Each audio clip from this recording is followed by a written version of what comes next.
Hello,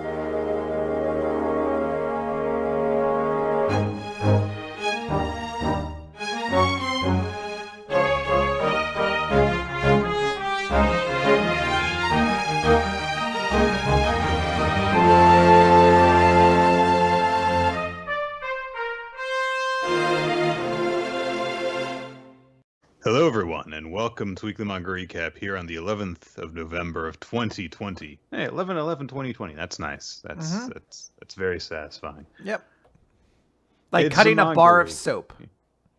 It's a manga kind of week, as almost every week is, except when they don't publish manga. Then it's not really a manga week. Some would say those are the most manga weeks of them all, because you need manga now because you don't have any. Yeah. So you're hungry for manga, and you smash open the window to Books A Million, and you start tearing apart chapters of fucking Rosario Vampire, and you're just like, I need it! And then the clerk's like, sir, you have to pay for those, and you rip out their throat with your teeth. And then you wake up and you realize that you're just in the parking lot outside of a Best Buy somewhere, and you're like, what happened to the Books A Million? And someone comes up to you and is like, Books A Million? They've been shut down for years. Oh boy, there hasn't been a Books A Million in these pods for a decade. I know Books A Million still technically exists, but I haven't seen one in a long time. There actually is one by my house, so that's the only reason why that was my pool. Our borders closed down and got replaced by a Books A Million, which I don't think is the way that usually goes. Yeah. No,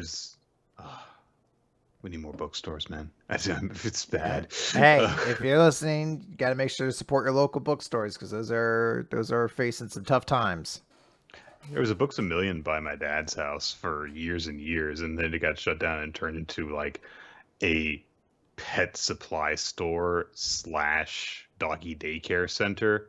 And I was like, this is the worst possible thing that could have happened. For Nick exclusively. One of my favorite places to go versus why. I remember going when our borders closed. If you went in there, it was great just because it was clearly like a store closing that gave zero fucks anymore. So all of their signage was full of sass. It was all shit like, if you ask us why we're closing, we're going to tell you the same thing we've told 50 other people today, that you didn't buy enough books and shit like that. And it's just like, I don't know, something very satisfying about like the end of a store closing. Like, no longer do you have to worry about the shackles of corporate to be like, well, that's not what our borders of brand message would be. It's just like, oh, fuck you and your e-readers. The Kindles have destroyed us. And then everyone slowly realizes Kindles have also become an obsolete form of media consumption. So yeah, I guess when it's closing down in that way, like if it were a different situation, you could be like, okay, I'll continue to be a good employee because then I might end up at one of the other stores. But all the stores are closing. So yeah, I was just saying there wasn't like a borders around us for a while, so I don't think anyone was getting transferred anywhere. I think everyone was just losing their job, and they were like, whatever, YOLO. Speaking of reading, we read manga for this week, Chris. Yes. So we've got 10 series to talk about today. It's kind of a lighter load than usual, but let's get into it. Can we make a bunch of Ty Dillinger jokes if we got just 10 to do? I don't know many Ty Dillinger jokes beyond that one. How about his AEW singles career? Bam! Hey-o! Roasted. I've won so much on Dark. Yeah, but I mean, have you seen the people who win on Dark? Like, it's also like, I've got the Black Glove gimmick. I was like, oh yeah, I forgot you have that. It's weird. You're still represented by Tully Blanchard, and yet they've never bothered to bring you in on a single FTR promo. So. Not a single one. That whole thing is like, who is this mysterious masked person who's helping FTR? Like, I mean, it could be Sean Spears. That would be, because they're linked. No, it's just Tully Blanchard. Like, because he's still good enough to do run-ins like this. Yeah, you couldn't get the guy who's like 2 decades younger than him to run out and hit someone with a chair. It had to be Tully Blanchard to do it. It had to be. Also, stuff happens on Dark that I'm not aware of. Like, apparently the Natural Nightmares are like the 3rd ranked tag team in AEW. I'm like, how? When? Why? Yeah, that's how that basically goes. That's also how Butcher and the Blade and Jurassic Express are like two of the top 5 tag teams as well. You put them on Dark, you let them get matches. I don't know. It works. Keeps wrestlers employed. I'm not objecting to the system because it's a good system. It's just still like, are you sure? Yeah, well, it's like when you look at the top 5 rankings and you see like Ricky Starks is like 5th in line, like ranked number 5 for a singles male title. It's like, has he won on Dynamite ever? And you're like, no. He's won at but on Dark, he's like undefeated. He's like Goldberg on Dark. And then he shows up on Dynamite to lose to Darby Allin. But yes, on Dark. That's where he's king. All right, we should stop alienating our audience. Harrison so many times. But Nick, he looks a lot like Jungle Boy. Have you thought about that? Because they certainly have 100 times. Anyway, we've got I'm kind of putting off there were a couple of series this week where something like really big happened, but no bigger plot development than in the first one, which, not since Tobi is Obito has there been a reveal of a villain's identity in a mainstream shonen action series. By the way, before we get into it, tropical storm is about to hit the coast, so if you hear rain pattering against the window and stuff, I apologize for any audio issues it causes, and hopefully no storms knock out my power during the recording, but I'm just going to give a warning to expect potential difficulties. So, there was a reveal that happened this week, and it was a reveal that I have mentioned on this show multiple times, for a while, because it's been a popular theory for a while.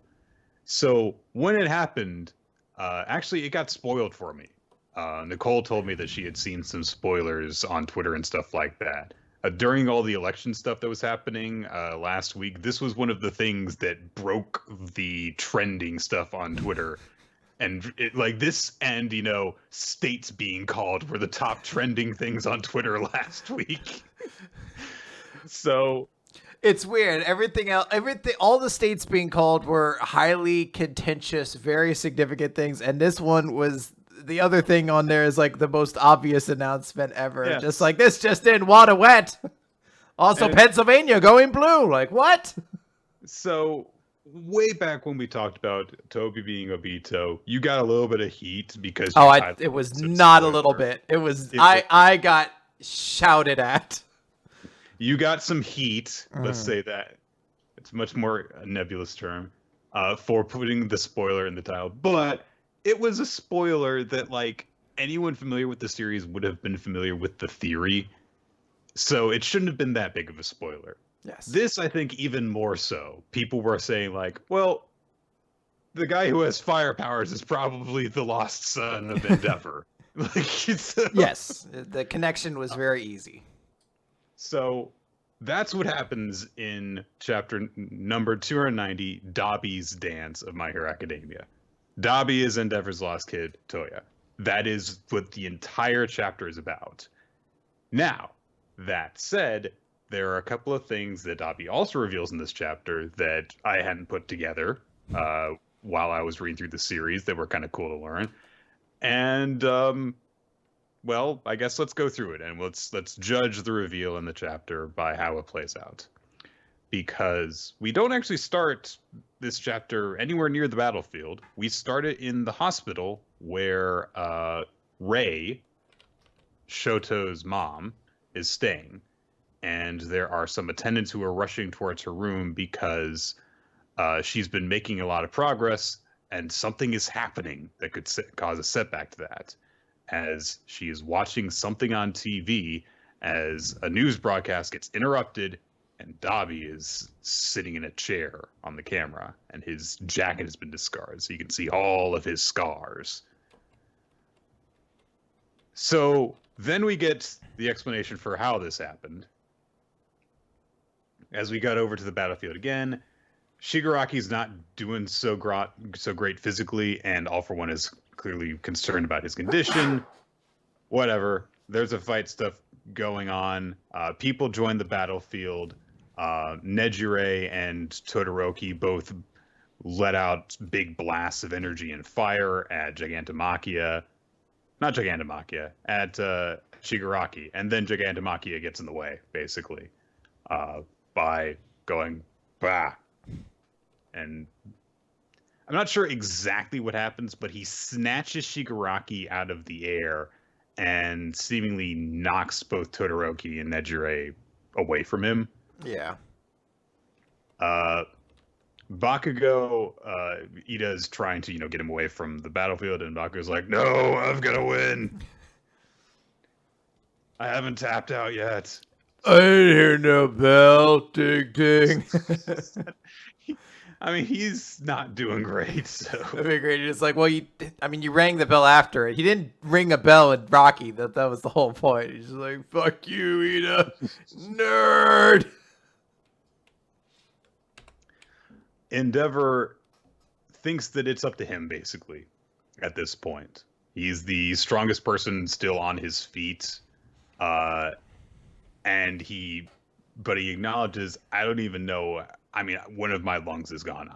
It hurts to breathe, but I've got to do this. I've got to stop this guy. I'm the nation's top hero now. And then from Gigantomachia's back, Dabi pops out, and he is so happy. We made the comment last time. I made the observation, that big 2-page spread of how Dabi was striking the weird pose. I guess it was because he has been fantasizing about this moment for years, probably. And he's so excited to finally do it. And he pops out, and he spots Endeavor, and he spots Shoto. And so Endeavor goes, Dabi! And Dabi takes out a bottle. I'm assuming it's bleach. There's not really any indication of what exactly it is beyond what it does, which is it turns his black hair white. And Dabi says, is that any way to address me? I have a great name. Call me Toya. And of course, Endeavor and Shoto are both completely dumbstruck by this. And Dabi's like, I mean, I figured you guys would have figured it out. Such a, like, yes, I know you know the reveal already. Shut up. You guys get, but they don't. Like, okay.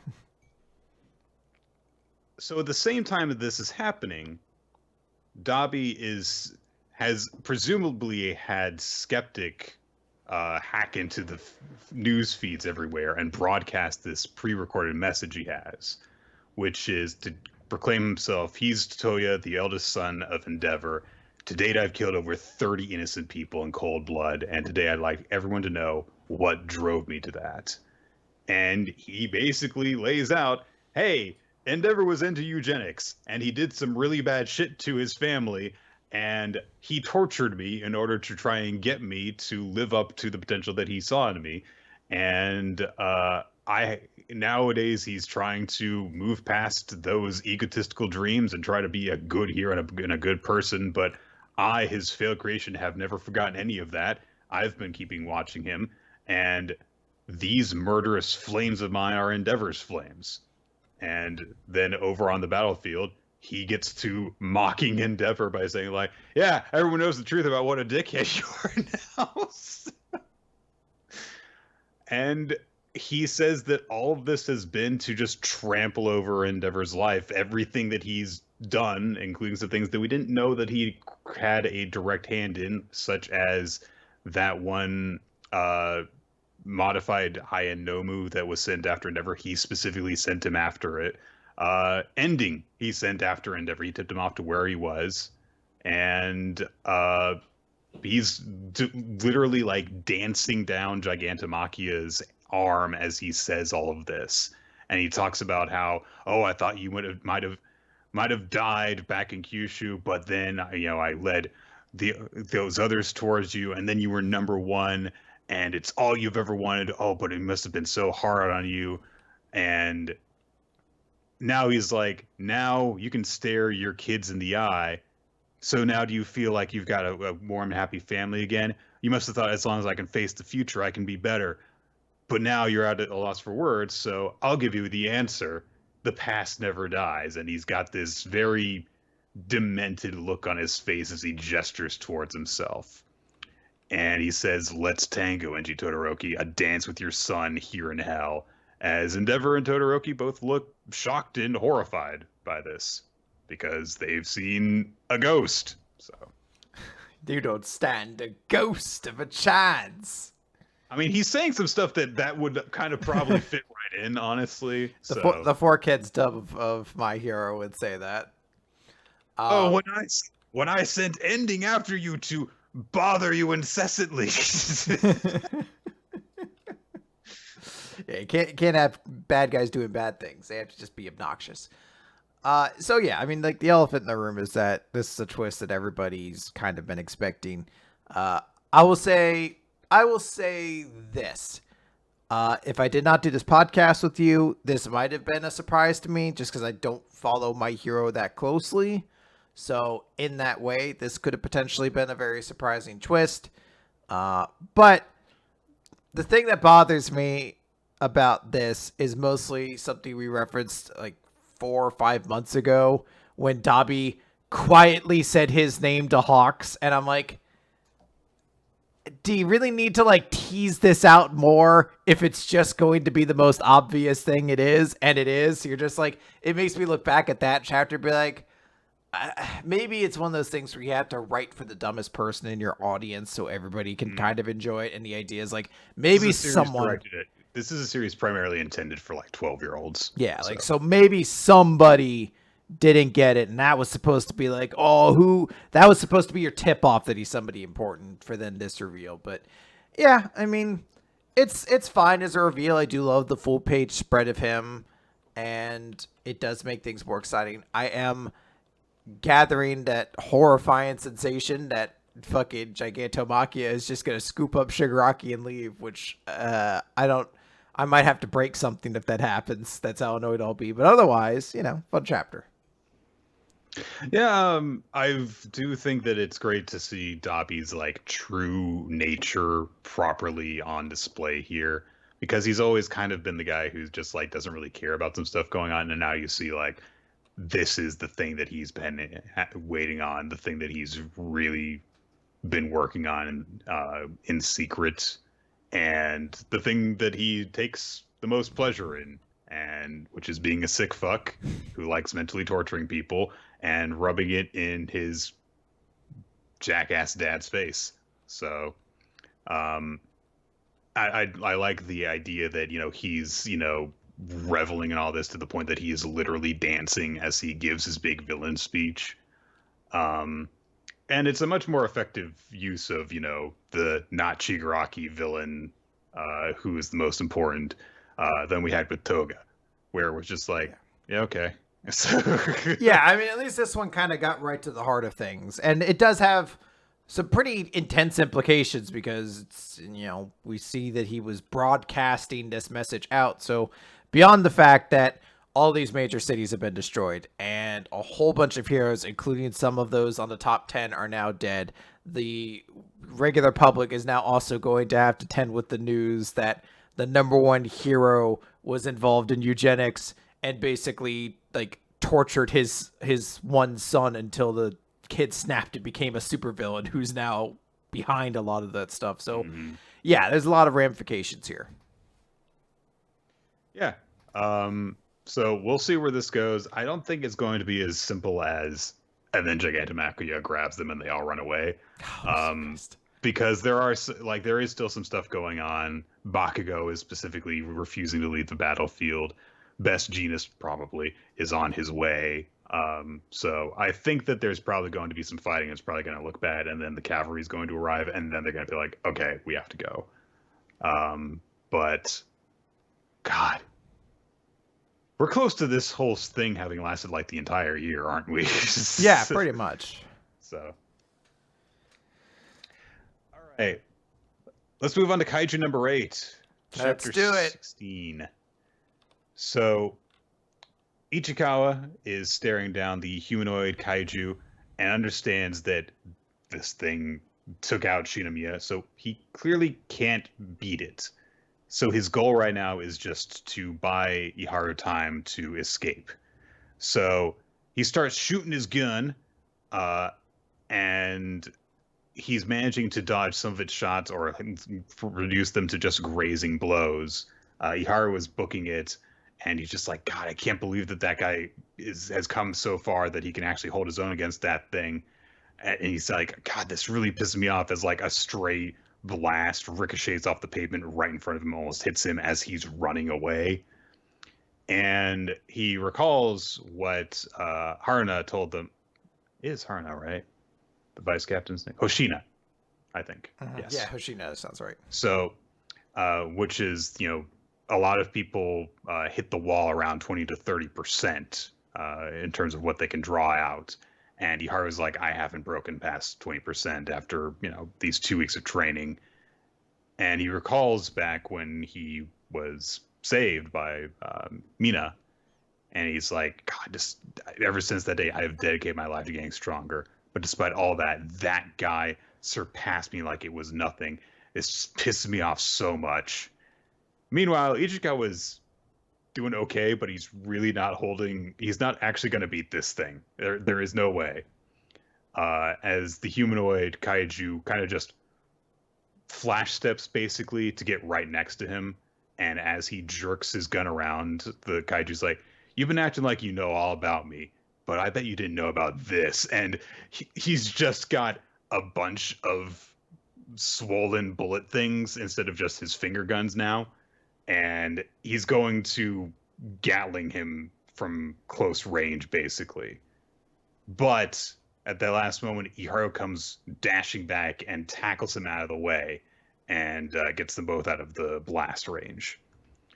So, of course, Ichikawa was shocked by this, but Iharu's like, Reno's not the one I'm pissed at. I'm pissed at the guy who's gotten no better since then. Pissed at the guy who's always getting saved. And so he tells Ichikawa, you ain't the one saving me. I'm the one saving you, dumbass.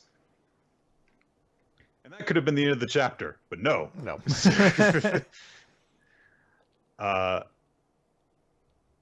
Iharu reports that he did send up a flash round, but the humanoid kaiju's like, oh, okay, well, that's not going to work, though. Nothing, living or otherwise, can get out without my permission. So Iharu's like, all right, we just got to man up then. The two of us got to take this thing down. So he tells Ichikawa, I'm going to back you up. I'll make an opening for you. You blast it with a shot at full force. Ichikawa's like, all right. And so they start fighting this thing. Iharu uses a conductor round, which causes electricity to arc from behind the kaiju from when he dodges it up into him. And he's like, yeah, you're not the only one who's been experimenting with different rounds. The humanoid kaiju fires a shot at Iharu, and Iharu's like, come on, I've taken shots. I've got to grasp on the timing now. And he manages to dodge out of the way of it at the last second. And then a few bullets. And then he has the eyes. Yeah. The eyes. They're so special. Bullets hit the humanoid kaiju in the leg, and he's like, now, Reno! And Ichikawa unleashes maximum combat power! And Ichikawa mentally says a little prayer, please God, just for right now, just for this 1 second, I'm begging you, I need to be stronger than Shinomiya, than even Captain Ashiro for this 1 second, so give me the strength. And he fires this massive blast, which eclipses everything, blows the humanoid kaiju completely apart. Except no, it doesn't. As the humanoid kaiju summons a wall of corpses of all the Yonju that have been slaughtered up to this point. And then they part away in front of it. And he says, judging from that look on your face, I take it, you're flat out of options now. And he's torn his way through the wall of corpses, and he's got 2 arms full of bullets ready to go at close range once again. And he shoots Ichikawa full of holes just as Hoshina gets word from their platoon leader that Ichikawa and Furuhashi have lost contact. They can't track anything from them. And then Kafka, of course, who's right next to him, looks behind him and sees that a corpse moved for just a second. Shinomiya appears on the scene, and both of them realize that thing is here, and Kafka realizes his friend's in trouble.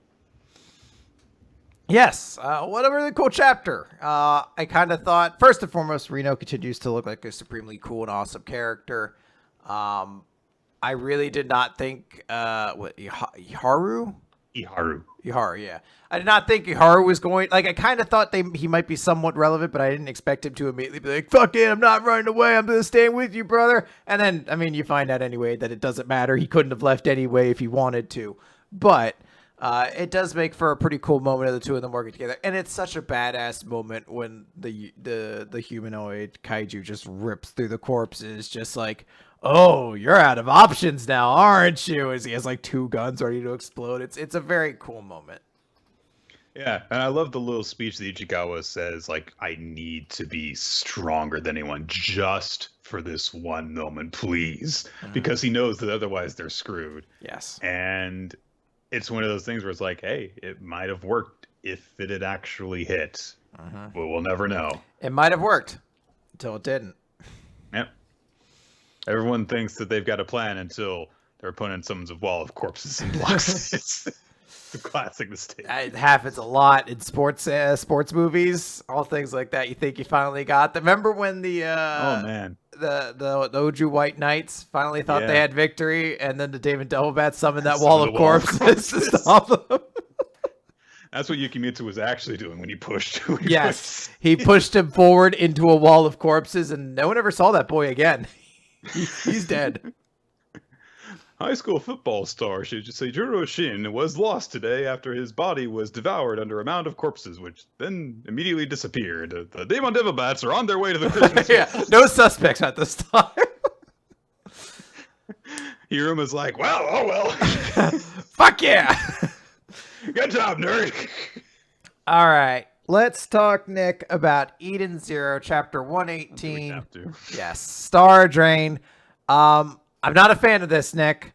I would much prefer a weirdly perverted fucking cover page of, I don't know, fucking Hermit than Moskoy being given enough character presence to get his own solo title page.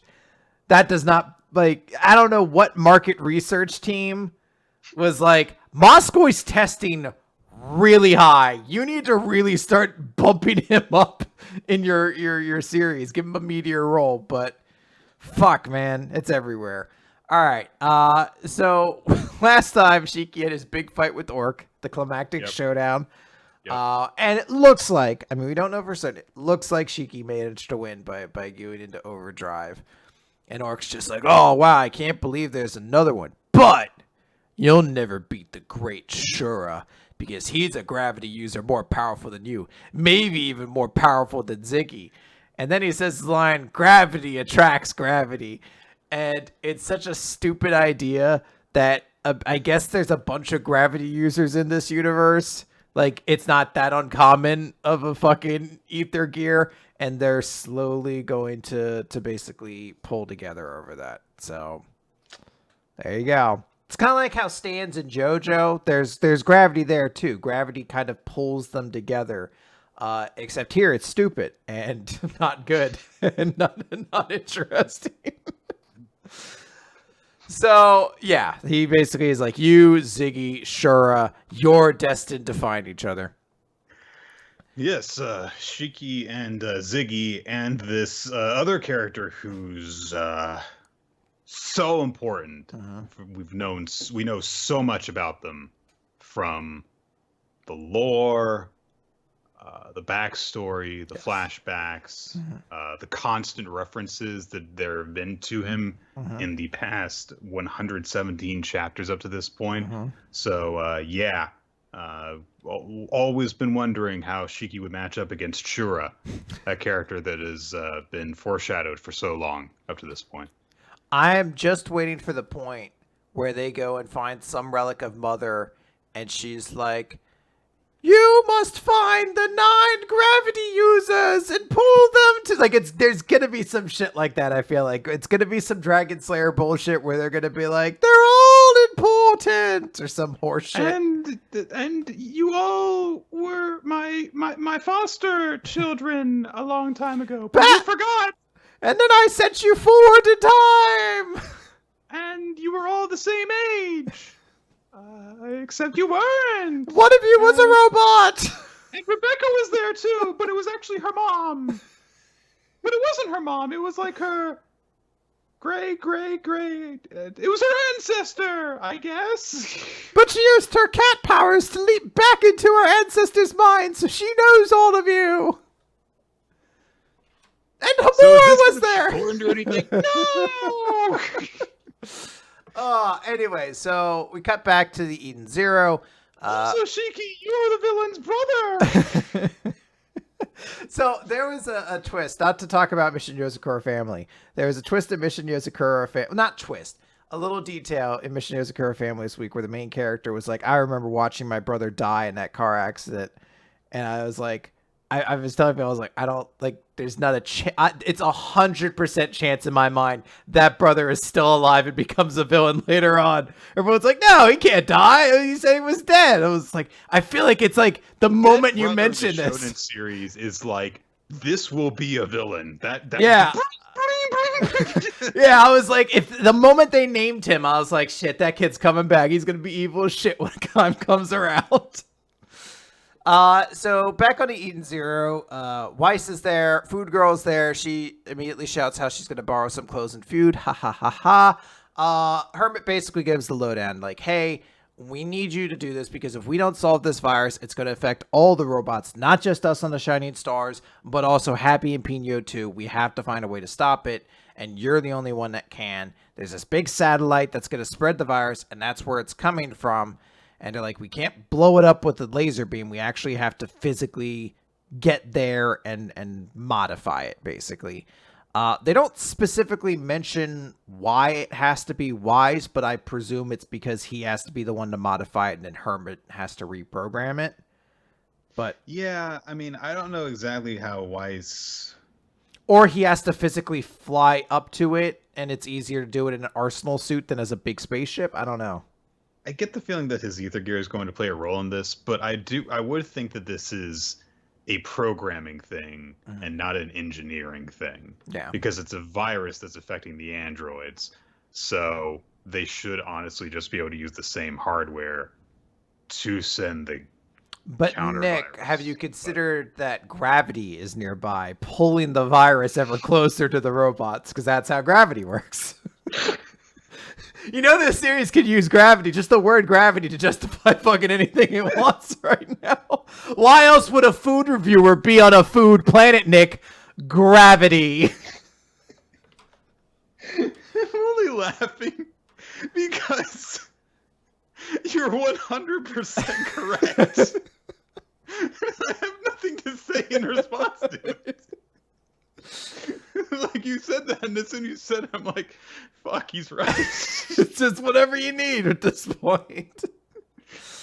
So we cut back to Foresta, where Elsie's there. I don't remember why. She's there with her other characters who we were introduced to them, but they're not relevant, or I don't care about them, I guess, rather, so I don't remember their names. They're attacked by robots, and then Elsie, who is not Urza, does a very different kind of magic than Urza, where she pulls ether from the planet and changes costume. She uses the Star Drain. Well, go ahead. No. You finish this scene because I'm gonna just do all my comments. Okay. At the end so of it. she activates it. She gets a new outfit. She has drained the mana or the ether of Foresta, and it gives her a new outfit and new powers. And she summons a whole bunch of like laser blasts from the ground and blows everyone up. A couple of her weird cohorts are really excited because she does like the whole naked transformation scene.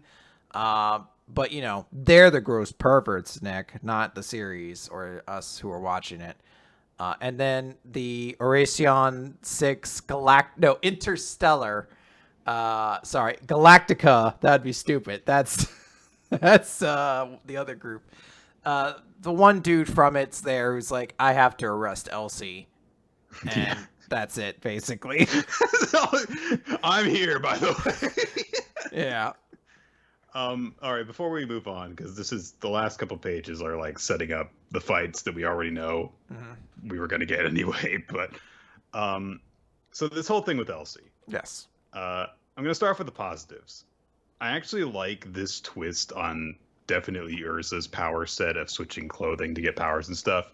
The idea that her power changes with the planet that she's on, it's actually kind of a cool gimmick, I think. It's not as arbitrary as the previous version where it was kind of just like armors would appear. This one's specifically attached to the location she's in. Yeah. The transformation she goes through, yes, she gets naked, but I was willing to give it the whole, all right, it's like a magical girl transformation sequence. I can do that. And then her crew reacts to it, and it starts off with, some members of her crew being like, yeah, go kick their ass, Elsie. And then her, like, left and right hand guys are kind of, like, flustered because she gets naked, And then she starts kicking ass. And then one of the guys goes, I love her naked transformation. And is like, shut up. And it's like, that would have been so much funnier if just, like, everyone in the crew was just like, yeah, Elsie! And then just the two guys are just like, yep, she got naked. Just if that were the only acknowledgement that she gets naked, that would have been so much funnier. Because, like, everyone's just like, yeah, what are you talking about? She's awesome. She's like, yeah, but she got naked in front of you guys. Like, huh? It's so weird to see, like, that joke and then see it get ruined immediately because one guy's like, I love when she gets naked. Fuck you. I hate you. You can't even see. You've got a bandana around your eyes. Yeah, I don't know. I was gonna call him stupid hat guy, but I don't know what part of that is a hat, basically. That's a good point. I think that's hair, but I don't know what is or what isn't at this point. Oh, I think we may have lost Nick there for a moment. He's frozen on mine. Yep. All right. So we lost Nick for the moment. We'll just continue on. So after all that, we find Rebecca. No. Is it Rebecca? Yeah. Okay. I mix up the name of the fucking hero girls too often. Rebecca, and she looks really hurt, and Happy and Pino are down because Gas Girl has short-circuited them. So, it's dangerous times for everybody. Hold on one sec here. I'm just gonna, because I think it's gonna knock out Nick for a moment, so we'll bring him back in just a quick second. So she's, like, okay, I short-circuited them. Oh, and I've analyzed your ether gear because I basically have a scanner in my glasses, and your numbers are low, but I sense an unusual power. And then, like, Rebecca shoots her fucking shoes into the air. I don't really know. I guess this is supposed to be like her kicking them off, but they fly straight upwards into the air really high, so she can, like, land feet on the ground. She's like, my ether gear is speed, so she's gonna do her cool speed thing. Yeah. Then the glue guy is fighting Homura, and she's really hurt. And Glue Guy just starts going on. Basically, he just does the hero-villain thing where he's just like, ha ha ha, friends would be stupid. Why would you even have them? Your friends suck. You're dumb and you're going to die. I'm evil. And Homura stands up. And she's like, I can endure the pain and the heat, but I cannot bear such insults to my friends. So, you know what? She's still in the fight, And then we cut over to the planet Nero 73, which is kind of interesting. It implies that maybe there are multiple Neros, or maybe it could just be a designation, but it's an interesting name. And it's a very fancy place. We see wine glasses and a wine bottle and a guy who's being fawned over by two basically bikini ladies. That's a nice way to phrase it. And there's a girl in front of them who's trembling, and she's very sorry. She says, I could not make it to the phone last night, so when you called me, and Shura is just like, huh? Oh, how long have you been working here? And one of the girls is just like, oh, she's only been here a week. Don't pick on her too much. And he's like, what, you feel sorry for her?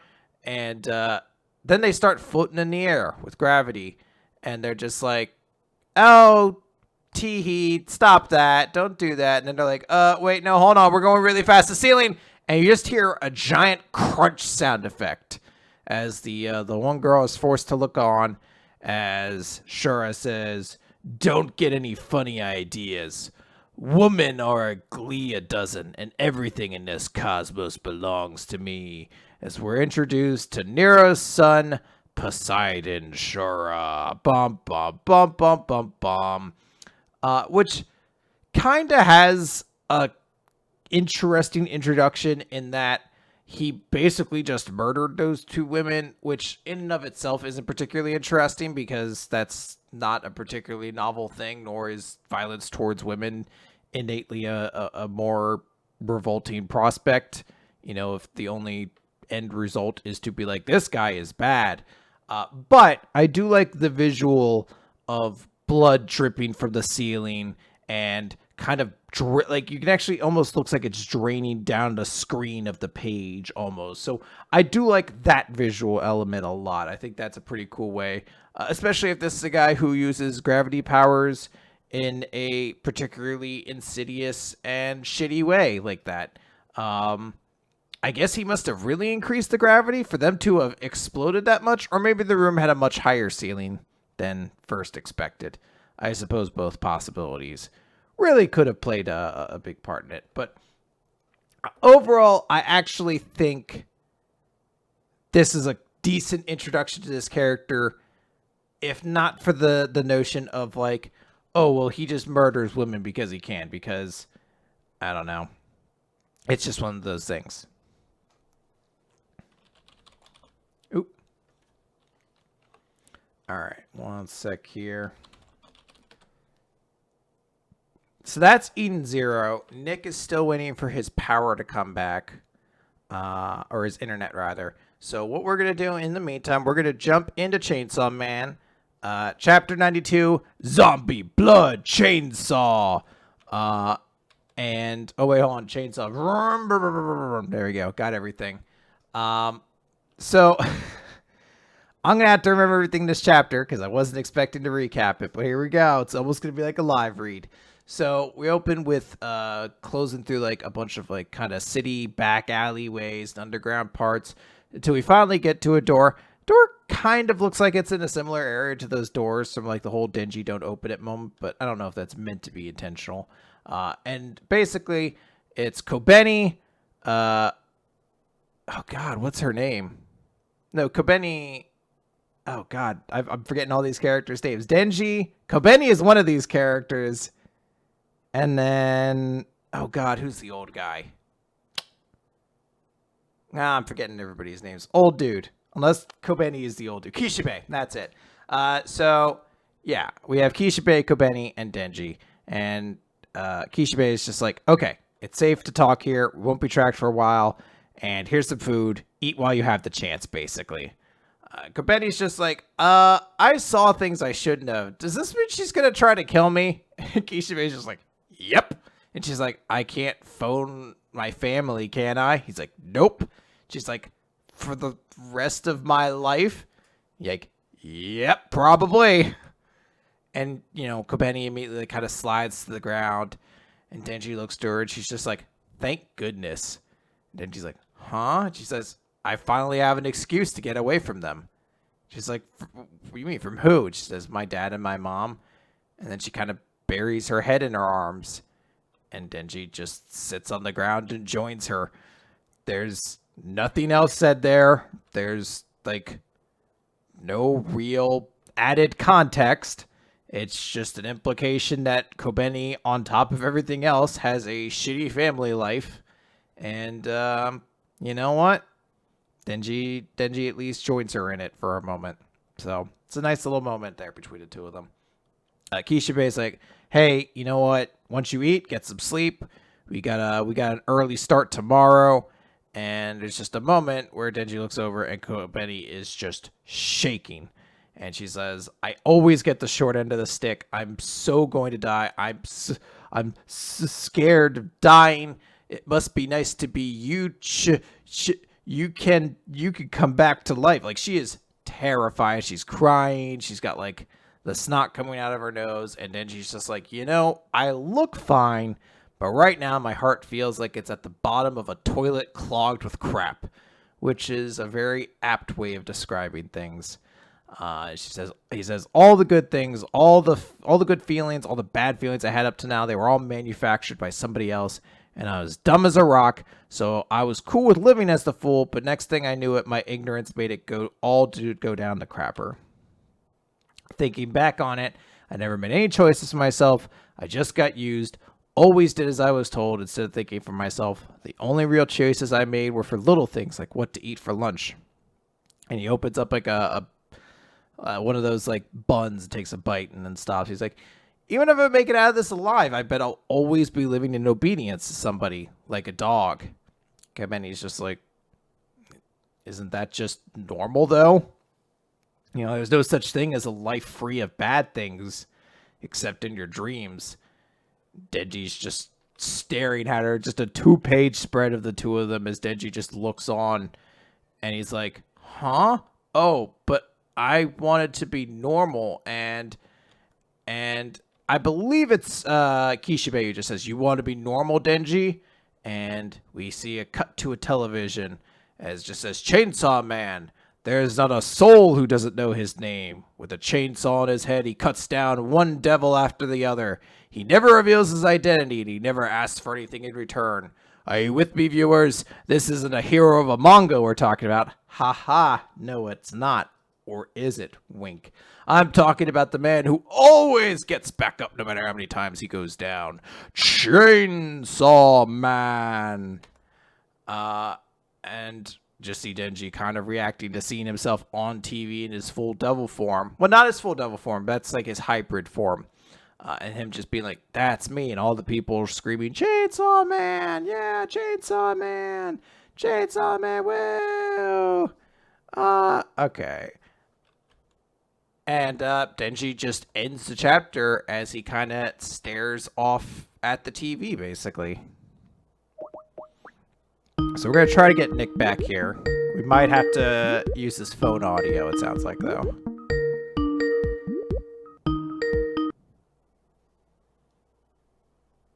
Hello? Hello? All right. So.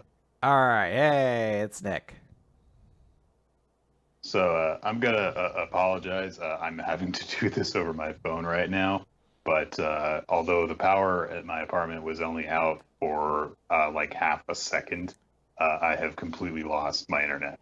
So I'm sure that there is something going on that is probably going to have to be fixed, but it's been out this long. I'm not going to count on it coming back before the end of the night. So, yay, here we go. There we go. Well, I just wrapped up Chainsaw Man.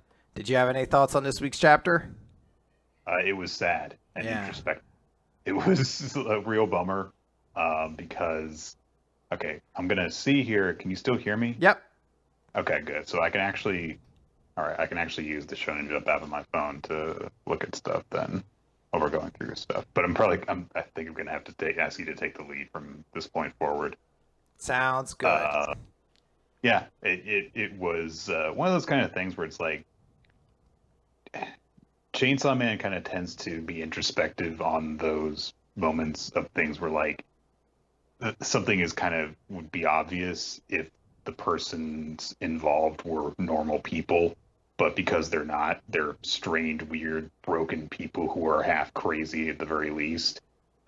They're these big revelations that they have to have instead. And it can be effective at times. So yes.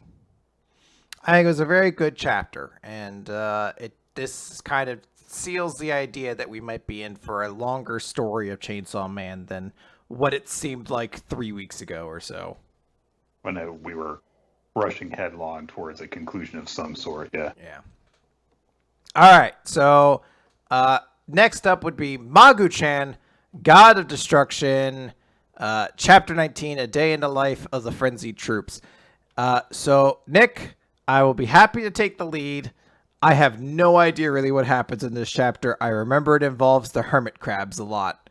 And it's basically, it ends up kind of being like a chain of giving thing, but only at the very end. Yeah. So, I remember that there's like a shark, and then Uneris' pigeon is involved, and then they get a sword from Magu, and then they give that to Crusader Kid. So I'll sum this up as best I can. So it starts off that Naputaku is trying to get more practice cooking in the restaurant, but Rin stops him because that basically means that he's stealing ingredients from the restaurant. So he's not allowed to do that. She ties him up, and so the hermit crabs decide that they're going to go and get stuff so that Naputaku will be able to practice cooking the way that he wants to. And they end up meeting up with the greatest of all of his servants, the shark, whom he's terrified of. And the part of this that I really like is that after the shark gives them a fish, a sauri, a sauri, a suri, a celery. I'm going to pronounce that all those different ways so that I can't be wrong. You got one of them right. Yeah. He waves to them goodbye with his flipper, which is bizarrely adorable to see. And then, Uneris's pigeon, whom it turns out is a dedicated ally of the Holy Knights, steals the fish from them because fuck you guys. And then they meet up with Magu, who's walking BS, and he starts to shoot the pigeon out of the sky, but it turns out, no, they don't want to do that because they'll destroy the fish. So instead, they use his tentacles as slingshots to launch themselves at the pigeon, and it works. And then he's like, I am taking the fish as payments, completely defeating the purpose of him helping them. And when they try and take the fish back, they instead pull the sword out of him. And then you're like, well, to make up for it, I can take this sword, and then I'll give you this in exchange. And she gives them a lure, and the hermit crabs don't know what it is. And they don't have Homer's brain there to tell them that a lure can be used to acquire many fish. So they trade that away to Ruru, who gives them a portable stove, which Naputaku is happy with because it means that he can cook anytime. And then Ruru is an even better fisher because the lure is, in fact, magical and will catch fish, I guess, every time it works. So, I just realized Naputaku has an eye in the back of his mouth. He does? Yeah. Every time he has his mouth open, you could see an eye in the back of his throat. Hang on. Oh yeah, he does. Huh. And it's all teary when he opens his mouth wide at the end. You're right. Yeah. We learned something new today. Okay. How did you like the chapter, Nick? It was okay. But it wasn't, I mean, it wasn't my favorite. Magu's kind of just been kind of there for a lot of the past few weeks. It's really weird. The series started going downhill after BS came in. I was right. But so I guess this is a good point, especially because this is kind of the section of the podcast where we're talking specifically about new series.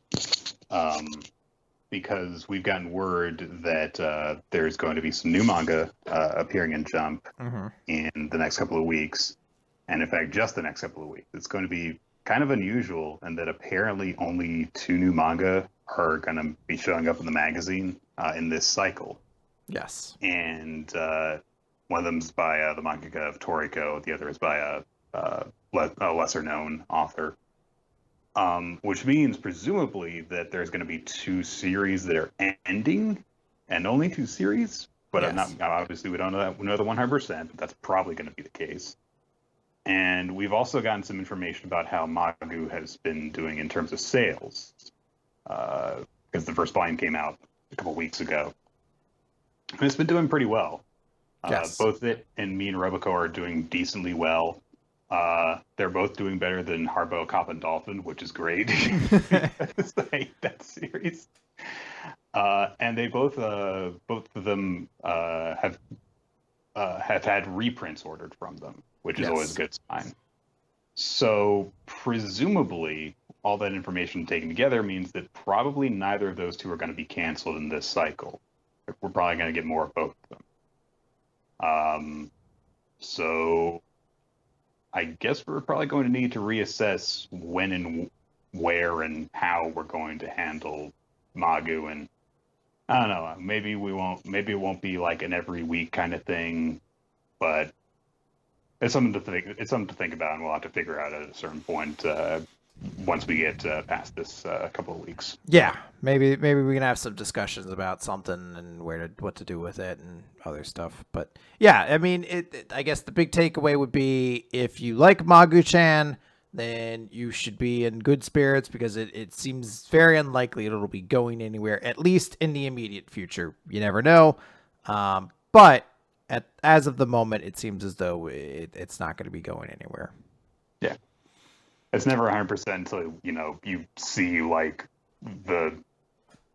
you go past the 2 weeks and there's no end of chapter at the end, because there seems to be actually very little warning that we get about these kind of things. There's, like, the announcement that appears in the magazine. That's it. So yeah, at this point, we're probably just relying on whatever that Manga Plus gimmick was, where if it doesn't have an ID 3 weeks into the future or whatever, then that's where our signs are. So as of the moment, I guess we haven't heard anything about anything ending, so we'll be following that and give you guys an update as we know it. But in the meantime, we're going to talk about a series that I believe is ending very soon, which is, of course, We Never Learn, question 181, Pizza Bet equals The Queen of Thin Ice Part 4.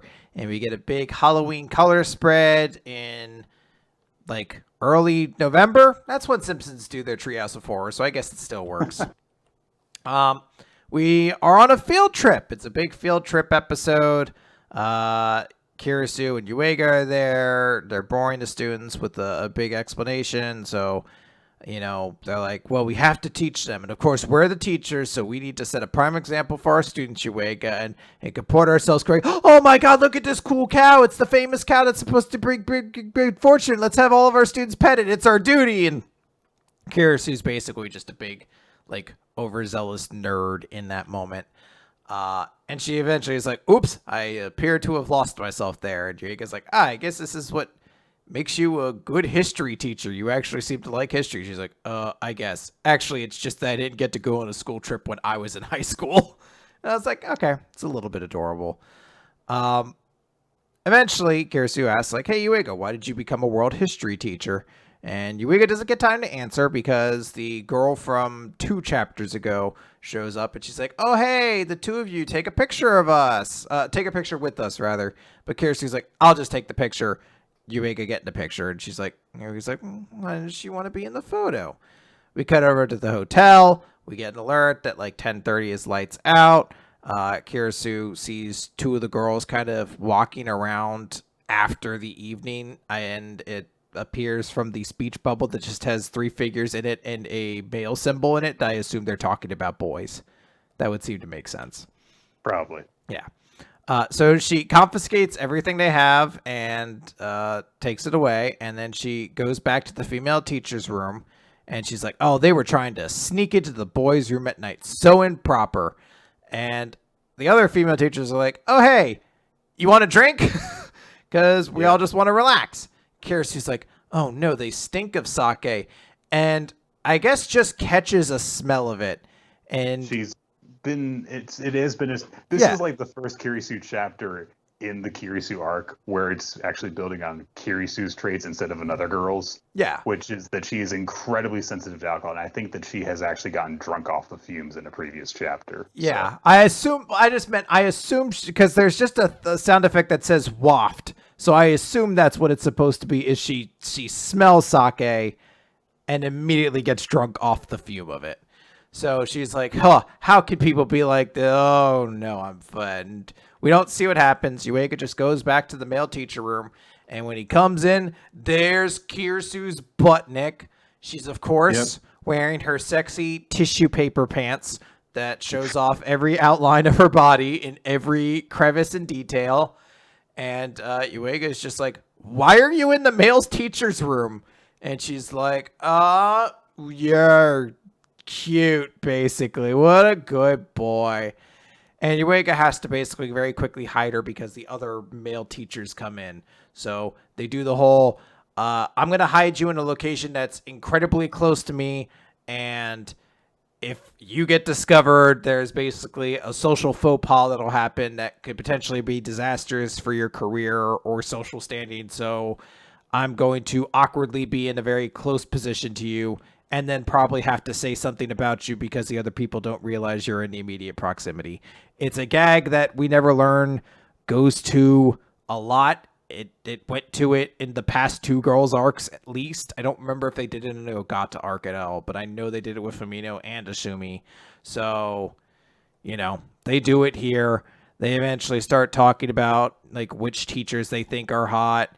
Eventually they're like, "Oh, hey, Uega, who do you like?" And he's like, "Oh, I like Kirisu Sensei because, she's always been a role model to me." And they're like, "Oh, man, we're talking about what girls you like. Come on, stupid."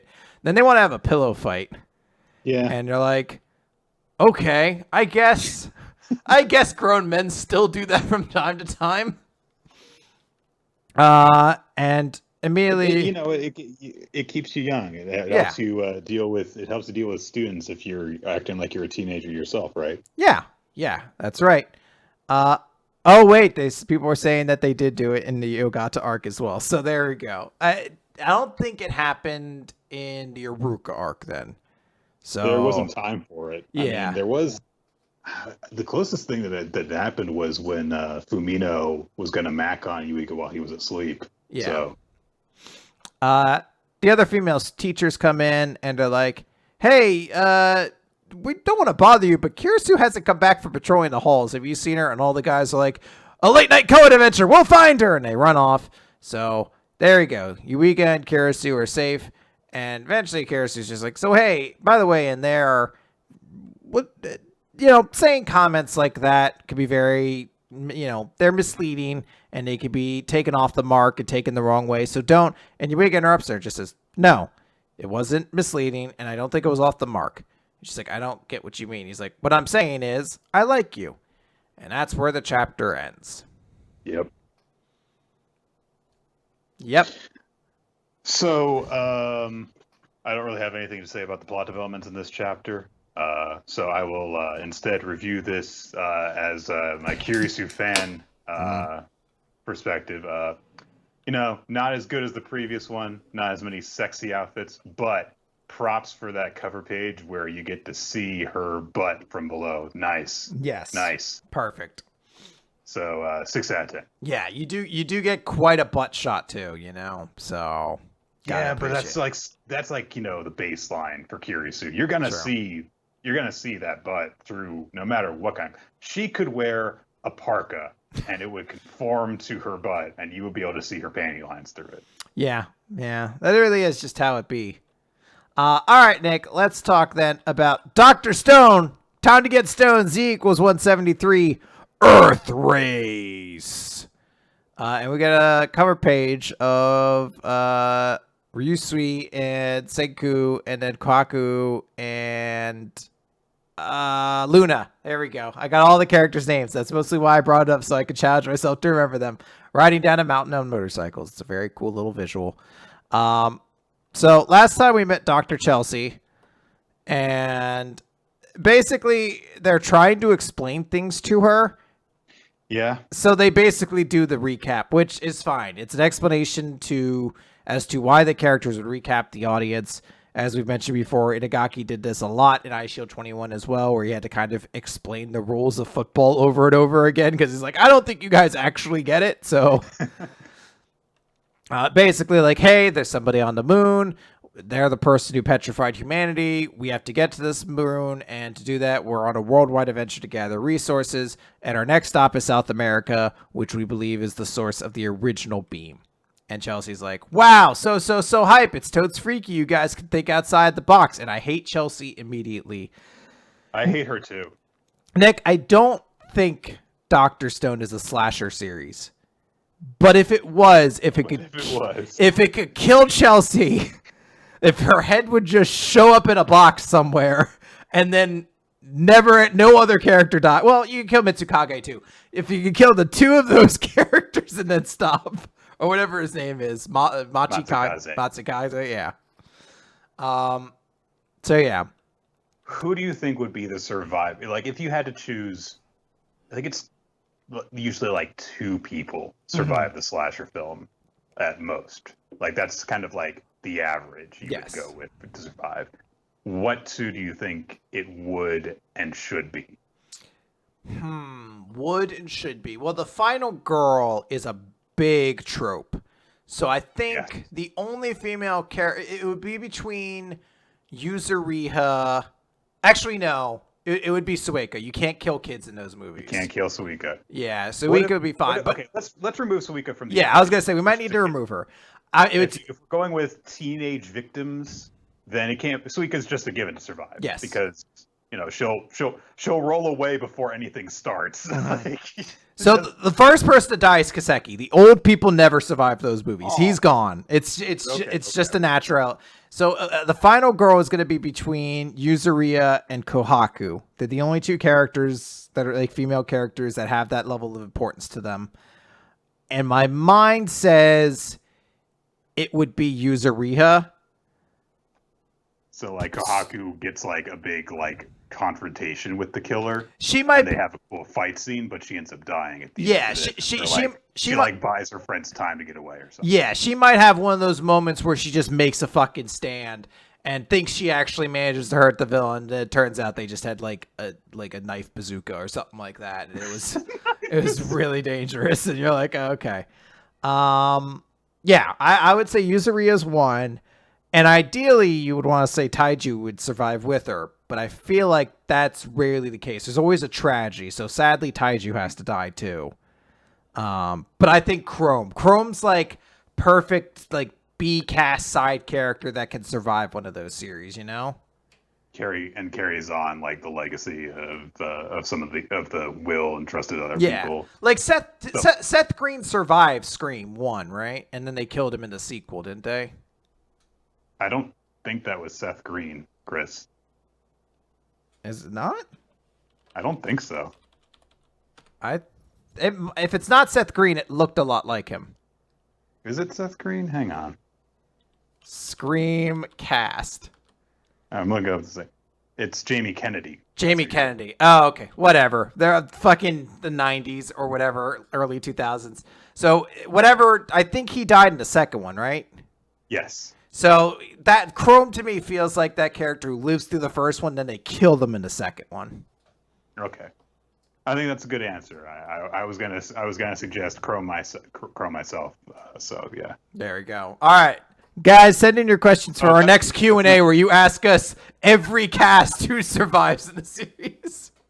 I was gonna say the same thing. Yeah. All right. So basically, there's a small discussion that happens.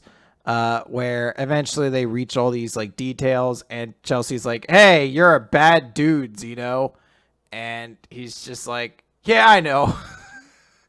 But hey, you're a very elegant geographer, so why don't you join me and take charge in this world? And she's just like, "Nah, these guys are way more funsies, so I'm gonna just stay with them." So we get a little small message of like, Chelsea has joined the party, and it's like, what if imagine how much better this chapter would have been, Chris, if instead of that it said Chelsea has fallen overboard, and that was just the end of her. Fuck, that'd be so satisfying. Nick, I'm gonna make a controversial statement right now. The way I feel about Dr. Chelsea right now is the way I felt about Rose Tico at the end of The Last Jedi, where I'm eventually just reached that point where I'm like, look, it's not that you're a bad character. It's this that you're very unnecessary to the story at this point, and I barely get to see the characters I like as it is. And she's like, it's one of those things where it's like she's all over the chapter in order to get you used to her quirks. So like the entire time that they're on the boat, basically, except for when things get serious at the very, very end, she's like butting in on some of the other stuff. So like Senku and Zeno are talking about stuff, and she's making kissy faces at them while talking about how in sync they are. And it's like, God, go away! You're so annoying. Stop it, please stop. So Senku basically says the next resource they have to locate is rubber. Dr. Zeno gives a whole explanation about like, yeah, it's the one thing, like it was one of the things that our American team could never obtain, and you really don't have a substitute to rubber. Like you kind of need rubber itself. It's a very unique item. So Senku and Zeno start kind of going off on all the different things they can, make if they had rubber. And eventually they're like, the crown jewel would be tires, and tires, like rubber tires, would just be basically infinitely better than the bamboo wheels that you guys are kind of using now, or the glass skis. Chelsea does a stupid thing where she's like, I'll be happy to be your guide. And Chrome's like, a rival explorer has emerged. And I think it's Kwaku says it's not a competition. And I want to tell her, yes, it is. Chrome, kill her. She's infringed upon your territory. You have to fight for your screen time now, my boy. There's only so much room in this series. Yes.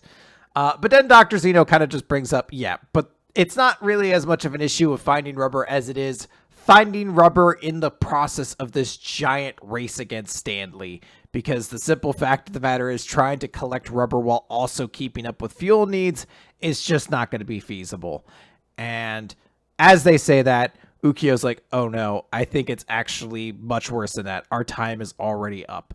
And we cut over to the Perseus, and they realize that Perseus has used that ship's radar to lock onto their positions. And we're introduced to, I believe, a new character. I don't know if this character is named at any point, but it is actually a pretty cool looking character who has like a bullseye on his head, and it painted on his face. I think that's like his stone marking, which is kind of cool. And he's looking at the radar, and he just throws a dart that hits the location. He's like, there, that's the enemy in Dr. Zeno's location.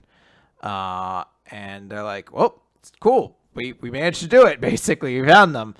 So the bullseye guys just like, they're up against a warship with an abundance of oil. Given the speed difference, we'll have them cornered by nightfall. And that seems to be the danger. Like, oh no, they're going to have us already. We can't really stop the radar. So we're done. And then the guy just gets on the radar and he's like, oh, it looks like they've dropped anchor. So, now they're really done. There's a small moment where Chelsea starts talking about when I was so desperate for someone to find me, I spent a whole year making these big kites. But now it's time to hide instead, huh? What a cruel joke. And everyone's like, oh shit, right, you're fucking kites. And they're like, oh, we're about to catch up with them now, right, Bullseye? And he's like, oh no, so fast, impossible. And it turns out they've used all of Chelsea's kites to make a giant parachute that is pulling them forward. Like a Formula One car at sea, Ryusui says. And they're like, holy crap, how is this working? And it's basically like, well, this wouldn't really work if we didn't have such a great sailor like Ryusui and Taiju and a power team that's keeping it going. But we're able to basically take advantage of the fact that our ship is smaller to catch more wind to move faster. So this is the one situation where being smaller is actually advantageous. So the chapter ends with Enku saying, yep, and now we're on our way to the resource that'll let us cheat our way across land, those rubber tires. Yep. I hate Chelsea. I hate her. Just can't stand her. She's, I don't know, it just doesn't work for me. And she is a very unignorable, in-your-face character. Uh-huh. So if you don't like her, she's gonna be annoying. And I don't like her. Sorry. It's just, as a, there have been characters that have been introduced lately in Dr. Stone that we haven't been very high on. We keep on kind of harping on Matsukaze, but Matsukaze is, annoying in a different way, which is just that he's kind of bland and unremarkable. So he's kind of easy to ignore as a result. And that's, a big fault of the character.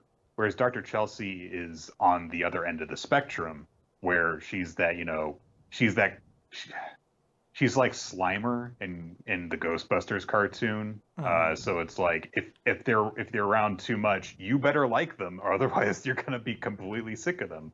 So yeah, I hope maybe she'll get more likable as time goes on. Dr. Stone has a pretty good track record of making characters more likable or sympathetic the more that they stick around. But I guess we'll just have to see.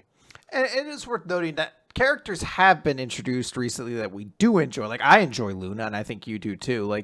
It's not as though every character that's been new has been bad. It's just that we oftentimes get a lot of them. So sometimes they're not winners. And in a cast as large as Dr. Stone, oftentimes having 2 or 3 characters you don't like is kind of frustrating because then those characters are taking up spots where you could see your enjoyed characters, for example. That might be a little bit easier now that the cast has been kind of like axed in half, but even that might still not really matter. We might still end up seeing a bunch of those characters again eventually. So, yeah, and sometimes just negative reactions are just easier to latch onto than positive ones. So, all right, Nick, let's jump into MASH, Magic and Muscles, Mashle, Chapter 38, MASH Burn Dead and the Magic Mirror. So last time, MASH punched the mystery man in the face, and this time we see the reaction as he simply has no reaction. There's a small kind of almost shield around his face that is shattering and crackling off as MASH is like, oh. And we find out this character's name later in the chapter, and I'm just going to bring it up now. This character's name is Cell War, because of course it is. So Cell, fuck man, Mashle's names are the best and worst. Cell basically says, you're the first to break through my epidermis. That's what I get for letting my guard down. So what magic do you use? Mash is like, huh? This is so funny. He's like, what do you call your personal magic? Mash is like, power. Everyone's like, power? He's like, oh, okay, you refuse to answer me. Well, whatever. And he pulls out a mirror, and everyone's like, oh, is that the spell reflection mirror? A magical item that reflects every and all spells cast on it. The stronger the spell, the more fearsome the mirror makes it. It's one of the most powerful and feared magical items in the world. I thought the Bureau of Magic was guarding it so wide. MASH, don't! We magic users don't stand a chance against that thing. It'll send your spells right back at you. One mistake and you're as good as dead. And Cell's just like, you had to get in my way. Now you all get to suffer. And then there's just a 2-page spread of MASH kicking him straight through the mirror. Like you know where it's going. Yeah. It goes on for like 2 or 3 pages of just like, oh no, MASH will never be able to beat him now. All of his spells will be reflected back, and nobody realizes. And then MASH just kicks him. It's so fucking good. And everyone's like, wait, what? Matt, and every character, like, we start with Lemon, and she's like, magic, and then we come over to Finn, magic, and then they all start collectively thinking of all the times MASH has used magic, quote unquote magic, and they all come to the realization at the same point, and they're like, wait a minute, none of that was magic. He just did it with his body alone. That would be unbelievable, right? Like, that'd be something out of a fantasy story. And even Lord Abel's just like, that sounds like a fantasy story. Cell, however, is not defeated. He kind of like shakes it off, and he's just like, he looks down, there's a mark on the back of his hand. He says, that mark appeared when the kid touched me, did it? That explains the headache. It's him. He starts licking his lips, and suddenly the sky shatters, and these crawling fingers and hands and what maybe is hair starts like reaching out of the shattered sky. And Cell just says, my name is Cell War. Today was but yeah, basically it says today was surprisingly productive. I have to go now, but we'll be seeing each other again soon. Bye-bye. And I like MASH. It's like, well, good on you for going home. Could have done it sooner though. Doesn't care. Yeah. It means nothing that he watched these 2 hands explode from reality to carry him away. He's just good. I'm glad you're gone. There's a little bit of Bleach in the imagery of what happens here because, this void opens up and this monstrous creature carries him to safety. Like, after Eisen was revealed, and then Eisen does the thing where he shatters his glasses and then swipes his hand through his hair, and suddenly it's a completely different hairstyle. And it's supposed to be like, everyone's like, oh, we'll meet him again on the battlefield someday, and it's going to be really bad. But instead, MASH is just like, yeah, I mean, I wish you hadn't stuck around this long. He's like, all right, good. Now that's done. The weight of what he's saying. So immediately MASH is like, okay, now to go get the mask guy to the infirmary. And Abel immediately is like, there's no hurry. Your handkerchief was very useful. He'll be all right for the moment. I'll take Abyss the rest of the way back. And he has like one of his big marionette puppets basically carrying Abyss away. And Lord Abel just says, "Thank you, Mash. I will return the favor." And Nash is like, "I guess we did it." And everyone else is like, "What do you mean none of that was magic? Wait, this is really bad. If anyone else finds out what you did, like, you're going to get expelled." And Mash is like, I can totally use magic. And he's just shaking. Everyone's like, oh God, he's fucking falling apart. So everyone's like, look, this must be important to Mash. We've got to protect his secret. And everyone's like, yeah, all right, we're going to do this. We just have to come up with a plan. And it's weird because Love was there in the reaction, and she's not there now. Yeah, so there's a moment where you're like, but Love isn't there. But all the other characters, like, we have to protect his secret. If they find out what he's actually doing, he could be. And then someone's like, I saw everything. A student who can't use magic in our school, that's an outrage. I'm telling the teachers. And it's basically one of the students who was made into a puppet is just like happened to overhear it. And Mash is like, well, I guess it finally happened, and that's how the chapter ends. Yeah, there's a lot of shaking up the status quo, or signs the status quo could be shaken up, going on this week in Jump. We've got Denji's in a new group of people. We've got Dabi is revealed to be Toya. We've got what happens in the next series, and we've got this Mash's secret is out. And so what's going to happen from it? So there's a lot of, this was a really eventful week in Jump for this kind of reason, just in terms of like, oh, well, that's something that I was kind of wondering about. And here it is. Yep. And what's going to happen next? So. Nah, I completely agree. This was, I think this was a really fun chapter. The whole fucking little bit about, this magic mirror, it'll reverse all your magic, and everyone's like, oh my God, Mash, you're done for. What do we possibly... And you as the reader, Mash doesn't have magic, so it's coming, but it's so satisfying for like, no, he's done for, and like this big mocking thing, and just this awesome 2-page spread of the guy being kicked in the face through the mirror is so funny. And I legitimately enjoy the fact that he has the stupidest name possible of Cell War, because it continues Mash's great lineage of the dumbest names a 12-year-old has ever come up with.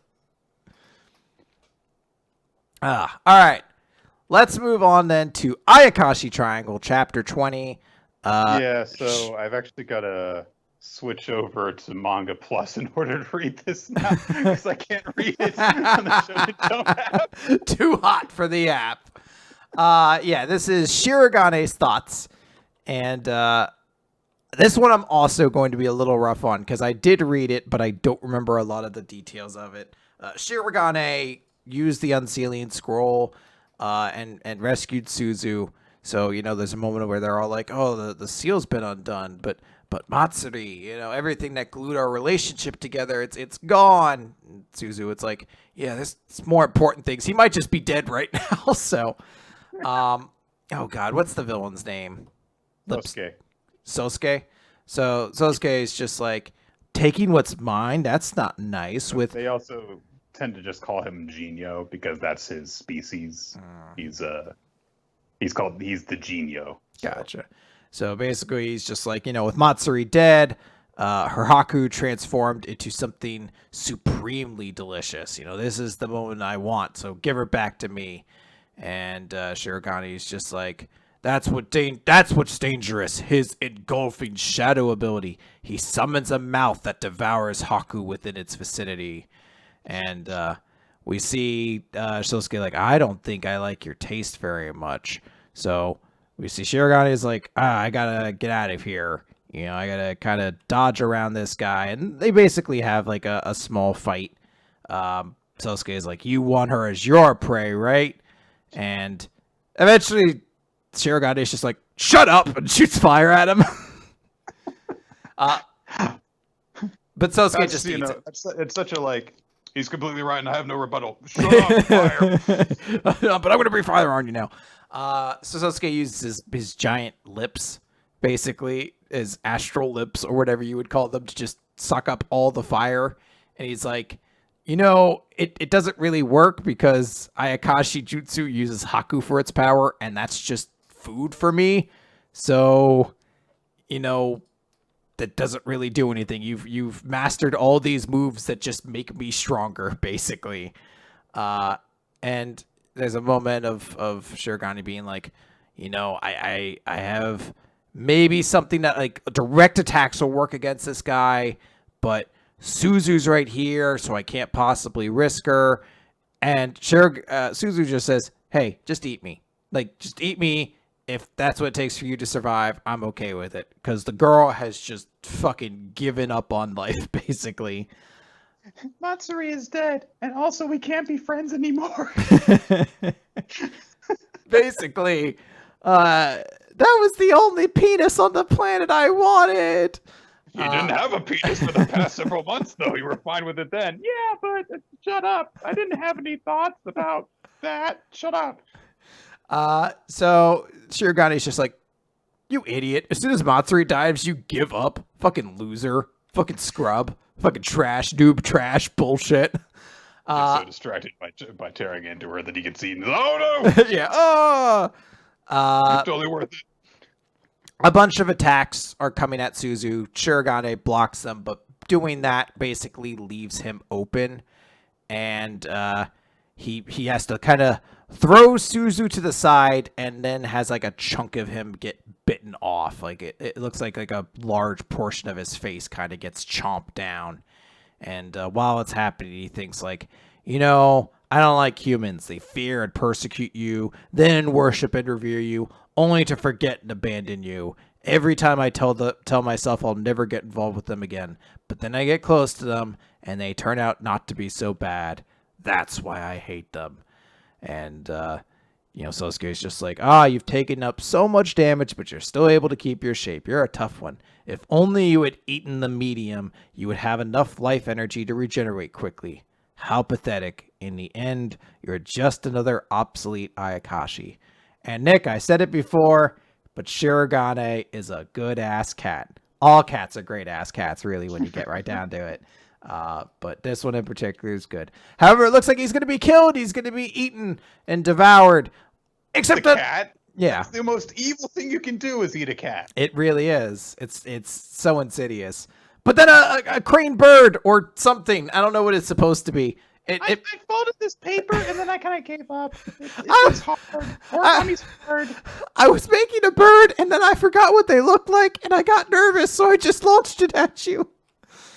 We see Suzu has a bunch of these. I think they're supposed to be people, like little like priest/priestess kind of looking things. Maybe.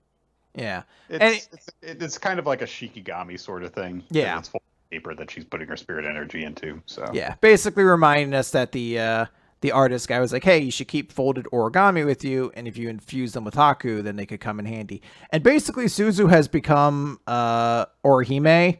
She can summon these things, and she hurts Sosuke with it because she like hits his arm, and he's like, my arm's done. She's using them like to block and hurt me, but she's not using them to attack me. She's too nice.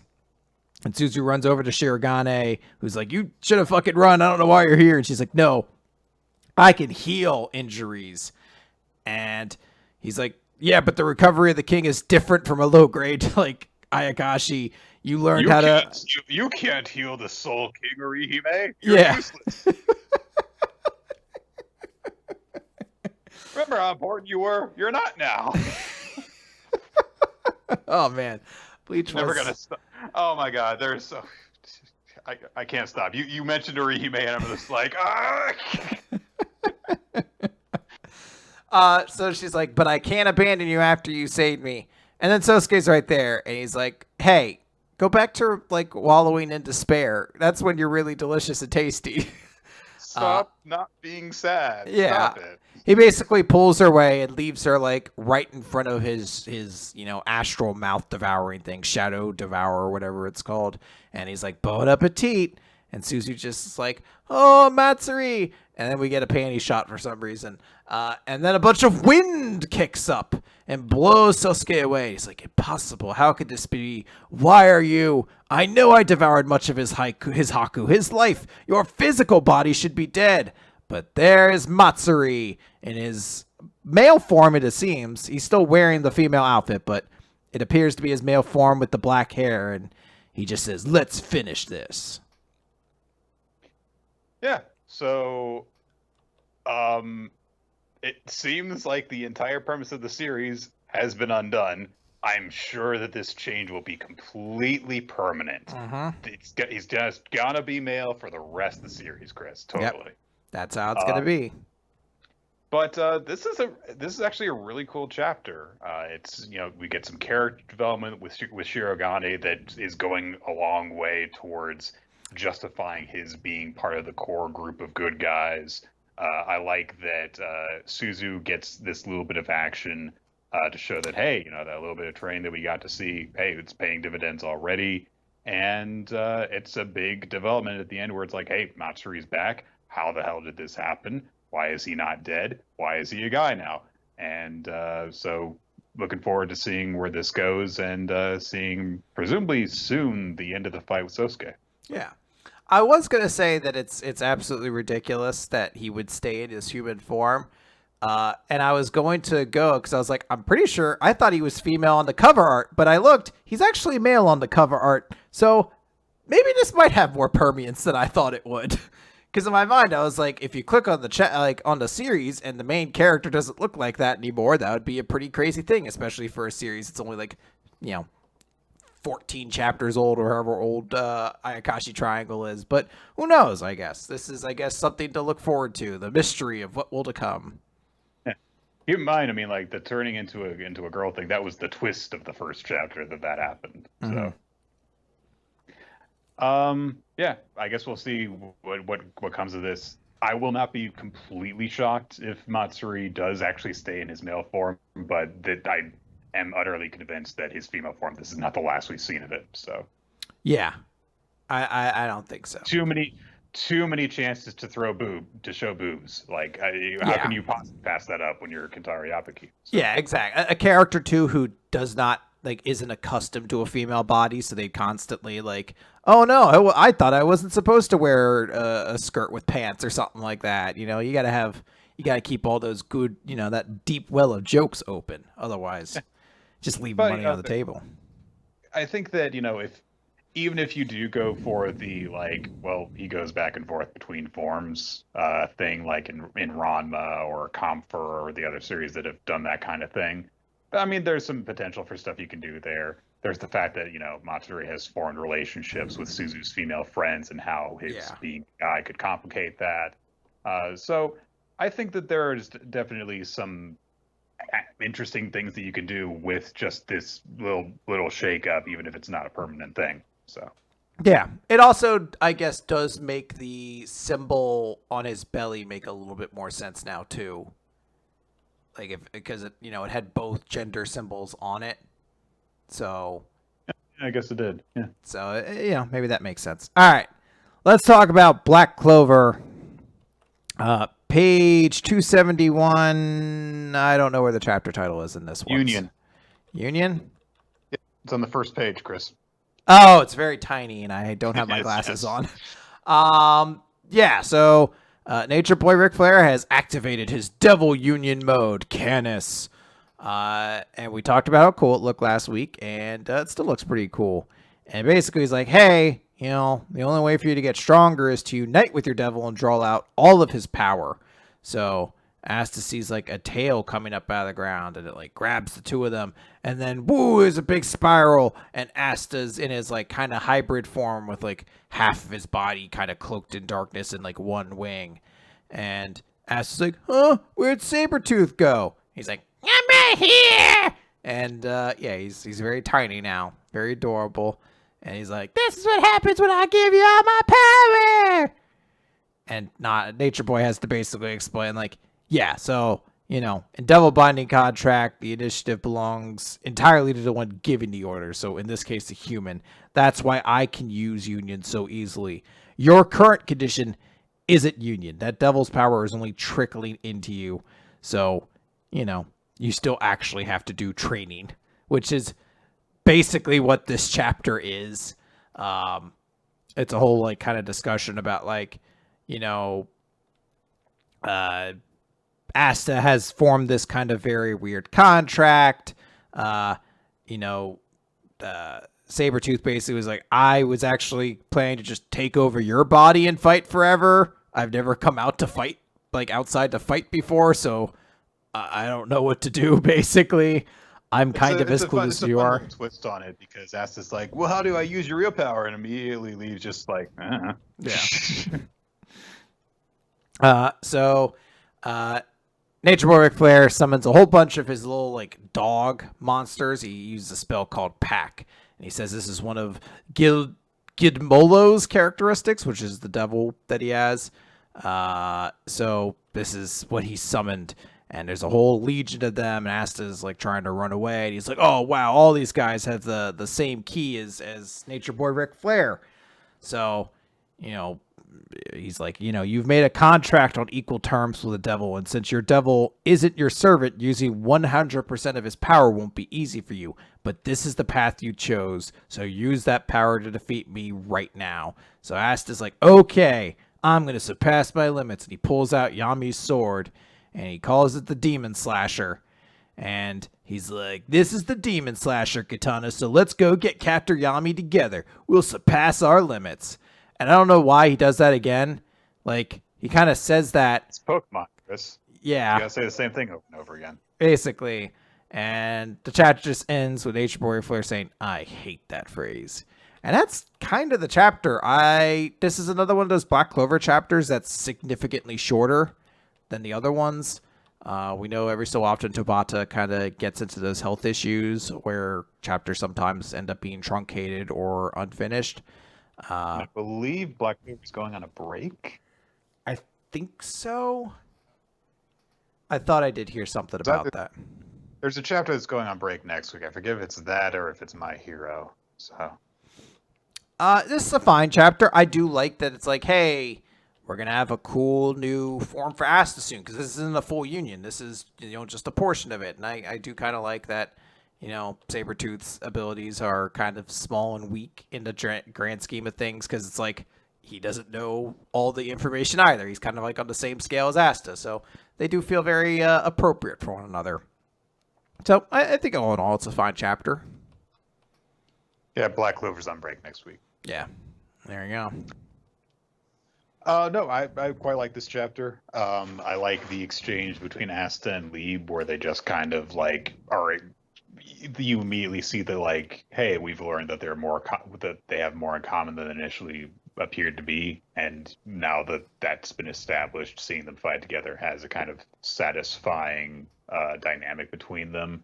And then I really like Nox's pack ability, because it's like, okay, it themes with he's using a hound demon thing, but so it's basically Shadow Clone, obviously, from Naruto, but there's a much more satisfying aesthetic to it, the way the hounds all look and the way that he summons them, because it's like, a bunch of spotlights basically are cast on him from different directions, and so the shadows extend out in different directions, and then each of the shadows becomes a copy. It's just a really cool appearance, and it was just really satisfying just to see it. Like, you see that unfold, and you're like, oh, that's cool. So it's a nice little chapter. Yeah, I think it's pretty good, and that'll wrap it up for the podcast this week. Yeah, I'm really sorry, guys, for the problems that my internet is still not up at this time. It turns out there is some sort of a local outage. So apparently the same thing that probably knocked out my power knocked out probably some sort of a relay somewhere. So yeah, sorry about that. But hopefully we'll be back up to full speed next week. But hey, let's go off on a positive note. Chris, what was your favorite chapter this week? Favorite chapter is kind of hard. I think I'll give it to. I'm gonna give it to Mashle. I was considering giving it to Chainsaw Man, but I don't think the chapter of Chainsaw Man endeared me as much as I kind of think in retrospect. So I'm going to give it to Mashle, which is definitely the one I think I enjoyed the most.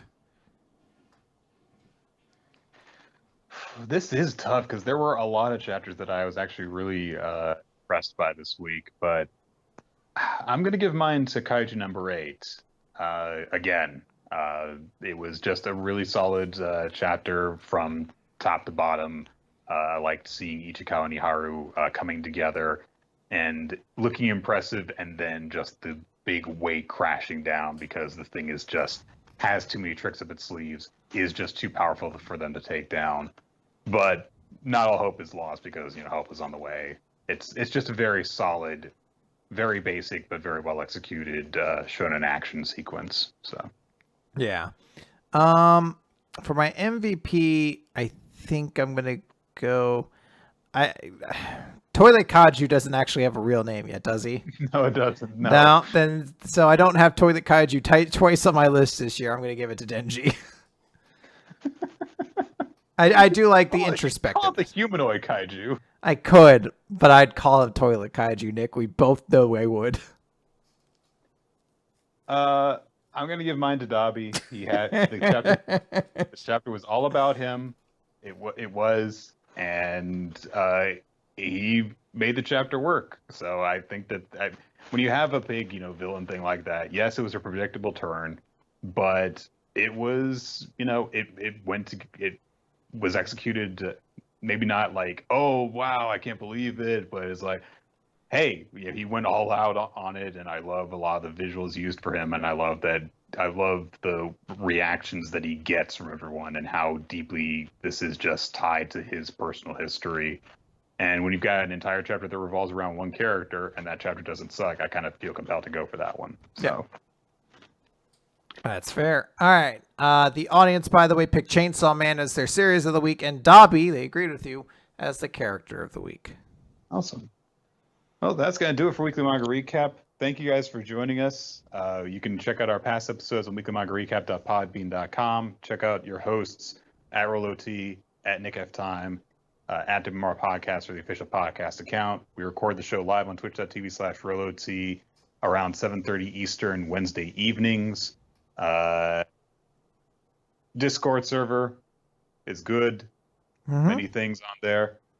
You can also find the Google Doc that NinjaX3i maintains that keeps track of all the different stats associated with the show, recommendations that we're looking at, and also you can just put your own recommendations down there. Ask questions for us to answer on a future Q&A episode. And we want to give a special thanks to Infamous Planet, Steve Mann, our talk artist, and Winston Cheddar and Milo Jackson for the opening sequence of Weekly Manga Recap. Yep. All right. That's going to do it. And next week we're going to be talking about cells at work, right? Yes. There we go. All right. That's going to do it. I don't know how to end the episode. So if we don't do anything, no one could judge us, right? Well, Chris, I'm running on my phone's data, so I can't give you all the time in the world to figure out what we're going to do here. So. Okay. Well, I'll save you all the data I can then and wrap this up quickly. But on that thought, reminds me of Abraham Lincoln's big speech, which is often truncated down to a small bite size, but the entirety of it is really what matters. Is it? Yes. Allow me to elaborate, starting from the beginning. Opening quotation mark. Goodbye, everybody. I was like, what speech is he even talking?